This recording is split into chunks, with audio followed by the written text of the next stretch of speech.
Motherson Sumi Wiring India Limited has reported a stellar set of numbers in the first quarter of the fiscal, with the bottom line jumping by about 21% and the revenue is up by about 16.7%. To talk to us more about the numbers are the company's CFO Mahender Chhabra and CEO Anurag Gahlot. Gentlemen, welcome to NDTV Profit. Thank you very much. My first question is to you, Mr. Gahlot. In the press statement accompanying the earnings, you mentioned about some automotive megatrends that are working in your favor. Can you tell us what are those megatrends, so to speak, and how are they impacting your earnings? Okay. If you see that market has, passenger vehicle particularly market has grown by 6% and our revenue has grown by around 17%. And this growth is majorly because of two reasons. One is obviously the volumes are growing up, that's fine. And the other one is that the customers are choosing now the feature-rich model vehicle. So the upgrade is happening. So once the upgrade happens, then the content of wiring harness goes high. And as you choose the top model, content goes high. So our sales directly get impacted because of that. So if you see that SUV is still growing into the market, and that is one of the main reasons that how MSWIL is getting benefited out of. Okay, so aren't you seeing any impact of the inventory buildup that is actually being seen in the industry in the last 3 months or so?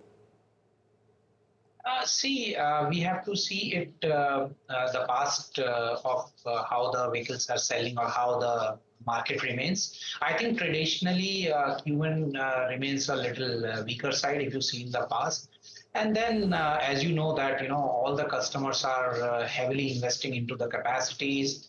So it's just a matter of time, or we can say, some weeks here or there. And I think market looks positive to us. To add to that answer, there's also a case of price rationalization that we are seeing from OEMs. They're launching new models with certain features. They're reducing the prices of a top-end model. How does that impact you? They say that it's reducing the impact on the supply chain. What is your take on that, sir? This is better. This question is better to ask to the OEMs only, but I can only say that we are very much aligned with to the customer volumes as they are gearing up. And there is no as such impact on us directly because of giving their offering to the market. Mr. Chhabra, coming to you, we see that your EBITDA is up about 15%, but there's a marginal decline in the margins. That's about 18 basis points decline year on year. Mr. Chhabra, can you talk to us more about it? What's the dynamics there? Yeah, so if you look at profitability for the quarter, so first of all, we measure our performance in terms of profitability on ROS, return on capital employed, and there we have a guidance of 40%. And we are well on track to deliver beyond 40% for this quarter as well. However, if you look at the P&L, we also have two plants which are coming up. So there are certain ramp-up costs which have been there in this quarter in the P&L. So to that extent, the EBITDA is getting impacted because of that. But yes, as a profitability, we look at ROS as our measurement, and we are well on track to deliver more than 40%. So the margin impact is mainly due to the new plant that has gone on stream in July? That's right, yes. All right. You also intend to increase the utilization at this particular plant. Can we expect much more impact on the margin going ahead in the rest of the fiscal? Mr. Chhabra. Yeah, okay. So as far as margins are concerned, yes, the new plant that has been put up, the one plant will start operations in July. It's already started the operations, and we will be getting the customer orders as per their forecast. So we should also have the revenue getting generated from one of the plants.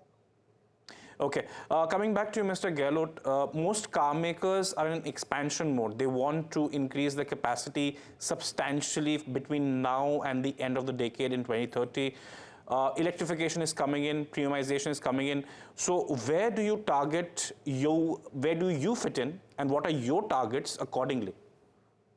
See, if customers are increasing their capacities, we are very much aligned to that. And that's the reason you have seen these two new plants which are coming up.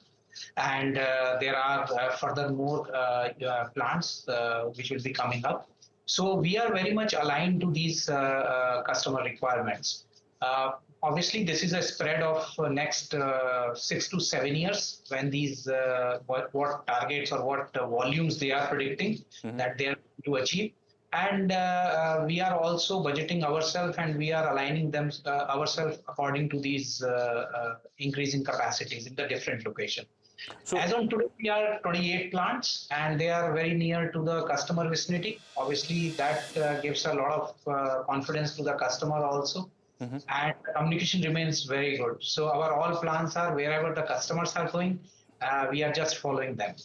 all right, because you actually preempted my next question is that are there any plans for new plants, so to speak, near where the centers are coming in? So any more new plants? Yeah, definitely. You will hear from us maybe later in the year. Okay. Because we are, as I said, we are aligning with the customer requirements and we just follow the customer. So if customer is going in any part of the country, we just try to be very near to them. Okay. Coming back to you, Mr. Chhabra, you say the EV revenue grew by about 50% year on year in the first quarter FY25. What is the percentage of the EV business in the overall revenue at this point of time, Mr. Chhabra? Yeah. So if you look at the current quarter, the EV contribution will be close to 4% of the overall revenues. Okay. So will it keep on increasing here on? Because we have seen certain slowdown in terms of adoption, so to speak. The numbers are not increasing substantially. So is there a target that you have set that how much revenue should come from the EV business, Mr. Chhabra? So I would say it would be in line with the demand of EVs in the market. I mean, depending on the demand, we would be supplying the wiring harness to EV manufacturers. So it largely depends on the demand in the market for EVs.